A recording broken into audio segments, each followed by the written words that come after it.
Bollywood singer Rahul Yadav Faizullapuria के ऊपर 14 जुलाई को फायरिंग होती है और जिस तरह से ये पूरी घटना हुई वो कहीं ना कहीं काफ़ी ज़्यादा सवाल जो है वो खड़े करते हुए नज़र आ रही है। ये जो पूरी घटना हुई इस पर मेरे साथ बातचीत करने के लिए खुद राहुल यादव फैजलपुरिया मौजूद हैं। सर, सबसे पहला सवाल मेरा यही रहेगा कि उस दिन जब ये पूरी घटना हुई तो क्या स्थिति थी और किन चीज़ों का आपको सामना उस दिन करना पड़ा और कैसे ये सारी चीज़ें हुई। सर वो स्थिति तो बड़ी गंभीर थी। बाकी मैं निकला था ऑफिस की तरफ से फाजिलपुर गांव से अपने घर के लिए। तो रास्ते में एक गाड़ी आती है जो हल्का सा ओवरटेक करती है। ऐसा लगता भी नहीं कि उसने ओवरटेक किया, बिल्कुल सिंपली आगे जाती है और उसमें कुछ लड़के होते हैं जो पीछे की तरफ मुड़ के देखते हैं। तो रिकग्नाइज तो होता है कि हाँ भाई, मेरे को लगा किसी ने पहचान लिया, उस तरीके से देख रहे हैं। तो आगे चल के उन्होंने लेफ्ट लिया, मैंने भी लेफ्ट लिया। उस टाइम आगे गाड़ी आ गई थी उनकी। उन्होंने हल्का सा ऐसे कट मारा तो मेरे को लगा कोई दोस्त है या किसी ने पी खा रखी है, वो मजाक कर रहे होंगे। फिर जैसे ही कट मारा मेरे फुटपाथ की तरफ गाड़ी गई और आगे जाकर उन्होंने रोड ब्लॉक कर लिया।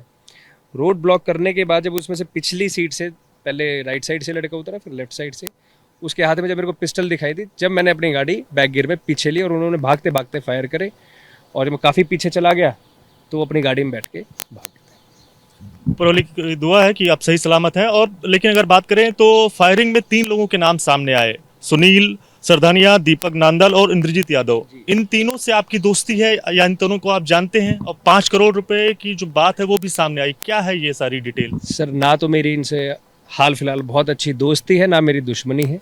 और जो 5 करोड़ की बात है वो उसके अंदर लिखा गया है, पोस्ट आपने पढ़ी होगी तो, कि स्टार मैंने बनाया है, प्रोड्यूसर हूँ, मैंने 5 करोड़ लगाए हैं। तो मैं बताना चाहूँगा कि मेरे को स्टार बनाने वाले हैं मेरे लेबल्स। टी सीरीज़ हो गया, जी म्यूज़िक हो गया, वाइटिल दाकड़ हो गया, जिनके साथ भी गाने करें और वो ऑन रिकॉर्ड होते हैं। उनकी जो पेमेंट्स आई हैं, जितने भी मेरे गाने के अंदर पैसे लगे, लेबल्स ने पैसे दिए और उन्हीं के अकाउंट में वो मैंने अपने काम में फ्रंट फेस बनाया, हमने पार्टनरशिप में काम किया है। वो एज अ फ्रंट होके काम करते थे, जिसमें शोज़ भी हुए तो उनकी भी पेमेंट उनके पास आई है।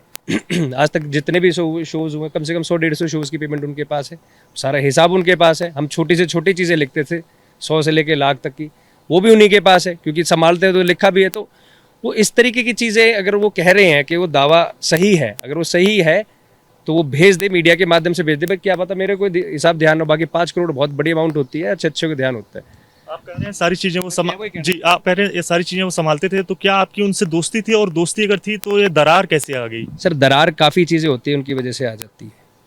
काफ़ी कुछ चीज़ें थी जो इसकी वजह से मेरे को लग रहा था कि इस चीज़ में मेरे को इन्वॉल्व नहीं होना चाहिए। अगर मैं आज इन्वॉल्व हुआ तो आगे जाके मेरे को बड़ी मुश्किलों का सामना करना पड़ेगा। तो इसलिए मैं दरकिनार हो गया, साइड में हो गया। जैसे ही मैं साइड में होने लगा, उन्होंने उस चीज़ में वो एक्टिव हुए।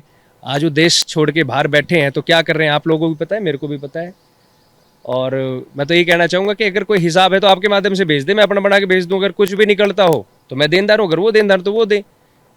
अगर वो पोस्ट के माध्यम से वो कहते हैं हमने किया है, तो ये कौन सा तरीका है कि आप किसी भी गोली चला दोगे, परिवार को धमकी दोगे? ये तो कोई तरीका नहीं है। आपको क्या जब ये घटना हुई उसके पहले भी कोई किसी तरह की धमकी, या फिर उस दिन धमकी, या उसके पहले कभी आपको धमकी मिली, या इस दौरान घटना के बाद भी आपको धमकी मिली? सर पैसों से रिगार्डिंग आज तक मेरे को ऐसी कोई बड़ी धमकी नहीं लगी। मेरे को जो थी मेन, जो मेरा हाँ है, भाई सिद्धू मूसेवाला के ऊपर जब गोलियां चली थी तो इंडस्ट्री के अंदर एक हरियाणा से मैं ही स्टार, तो मैं अपना सिंगर था जिसने आवाज़ उठाई थी, प्रोटेस्ट किए थे बड़े बड़े। हमने जितना बोल सकते थे मीडिया के सामने बाइट्स दी थी, कड़ी निंदा करी थी, बदमाशों के बारे में हमने सारी बातें बोली थी, चाहे कितनी ही गंभीर हो, सारे हमने उनके बारे में बोला था कि भाई ऐसे बदमाशों को क्यों बना दे रहे हैं। तो वो चीज़ें उन बदमाशों ने ईगो पे ली थी कि भाई ये कौन होता है इतना बोलने वाला, हमारे बारे में ऐसे कैसे बोल सकता है। तो उस टाइम पे मेल्स आए थे, फ़ोन आए थे, उसके बाद पुलिस ने सिक्योर किया था। अभी हाल फिलहाल में कोई धमकी, या फिर जिस दिन घटना हुई उस दिन कोई धमकी? जी हाल फिलहाल में पिछले 6 महीने 7-8 महीने से कोई ऐसी धमकी नहीं थी। बीच में फ़ोन आते रहते हैं लेकिन वो फेक होते हैं, बाहर के नंबर से कोई भी कर दिया, हमने उठा के ब्लॉक कर दिया। पुलिस में दे देते, कहते हैं फेक, इनको बंद कर दो, बंद करते। कोई ऐसा रिस्पॉन्स होता नहीं था, ठीक चल रहा था सब। तो आज तक ऐसा तो मेरे को कोई लगा नहीं। जो रेकी करने वाला विशाल है उसे पुलिस ने गिरफ्तार कर लिया है। आपको किसके ऊपर ये जो सारी चीजें हुई, आपके ऊपर फायरिंग हुई, इसमें किसके ऊपर आपको शक है? सर मेरे को किसी के ऊपर शक नहीं, मेरे को है तो थोड़ा बहुत यही है कि भाई जो पुराने मैटर है ये सिद्धू मूसेवाले वाले के, तो उसमें कोई कनेक्टेड हो तो हो। बाकी इसमें मैं कहना चाह रहा हूँ कि डीप इन्वेस्टिगेट करें पुलिस से कि है क्या, असल हमें भी पता लगे। मैं भी उस चीज़ के लिए डेस्परेट हूँ कि पता लगे ऐसा क्या मामला है।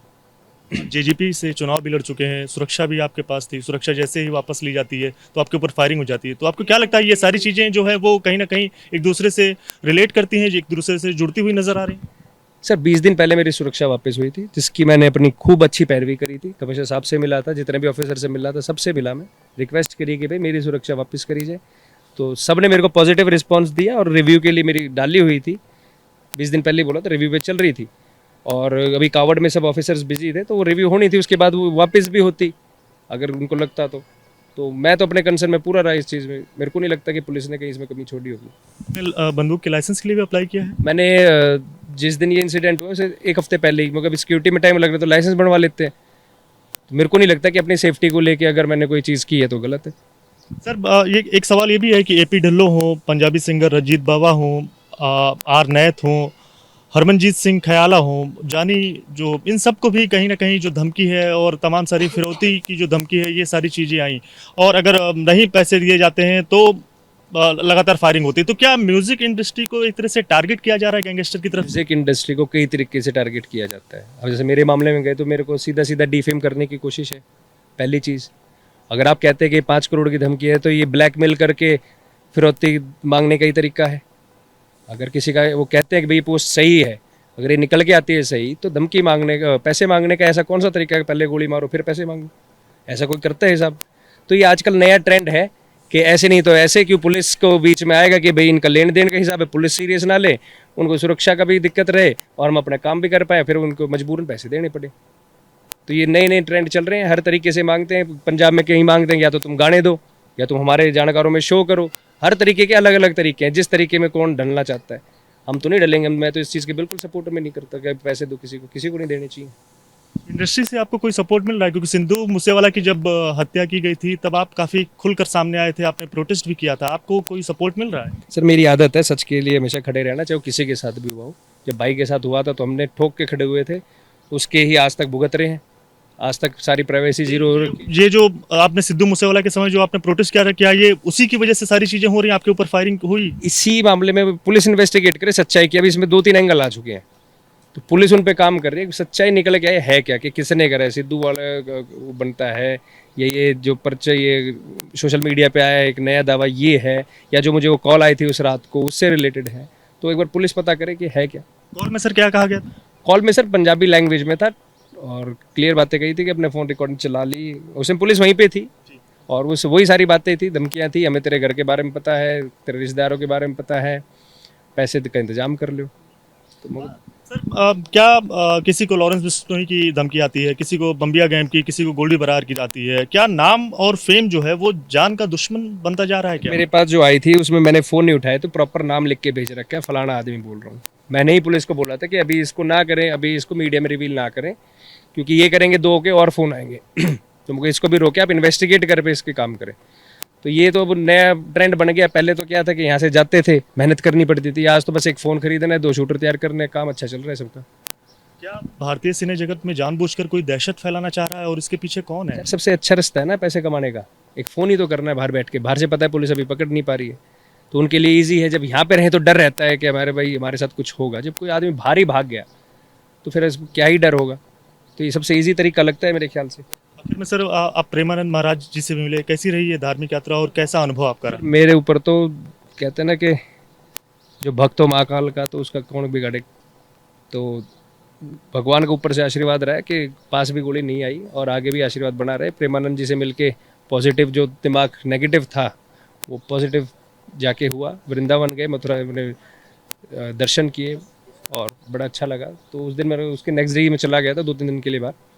आखिर में जिस तरह से आप बता रहे हैं, जिस तरह से आप जानकारी दे रहे हैं, कहीं ना कहीं इशारों इशारों में सारी चीज़ें अपने जो मैसेज है वो पहुंचा रहे हैं, तो क्या 2 लाइन में या फिर जिस तरह से आप फेमस रैपर सिंगर हैं तो उस अपने अंदाज में कोई मैसेज आप पहुंचाना चाहेंगे? सर मैं भी तो ये समय नहीं है कि मैं आपको गा के कुछ समझा पाऊँ या बता पाऊँ या ऐसा कोई मैसेज दे पाऊँ। बस मैं तो एक आज मीडिया के सामने आने का मेरा सिर्फ एक ही मकसद है। मैं पुलिस की इन्वेस्टिगेशन को लेके नहीं आता कि पुलिस इन्वेस्टिगेट नहीं कर रही है, सुरक्षा में कोई कमी है। मैं इसलिए आया हूँ कि जो डिफेम करने की कोशिश करी गई है, जो 2-3 एंगल बन रहे हैं, उनको क्लियर करा जाए, उस पर डीपली इन्वेस्टिगेट करें और जो इस तरीके का काम कर रहे हैं उनको आगे लाया जाए। जो कह रहे हैं 5 करोड़ का दावा कर रहे हैं, वो कंपनियाँ कहीं नहीं गई, वो एग्रीमेंट्स कहीं नहीं गए। और अगर उनको फिर भी कहीं लगता है 19-20 है तो भेज के करें, भेजे, हम तैयार खड़े हैं, हम कभी मना नहीं करते। गुड़गांव पुलिस से पूरा भरोसा है? मेरे को पूरा भरोसा है कमिश्नर ऑफ गुड़गांव से, पुलिस से।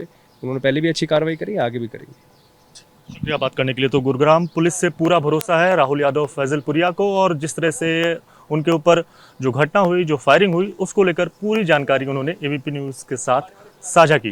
कैमरामैन आदित्य सिंह चौहान के साथ दिव्यांकर तिवारी, एबीपी न्यूज़, गुरुग्राम।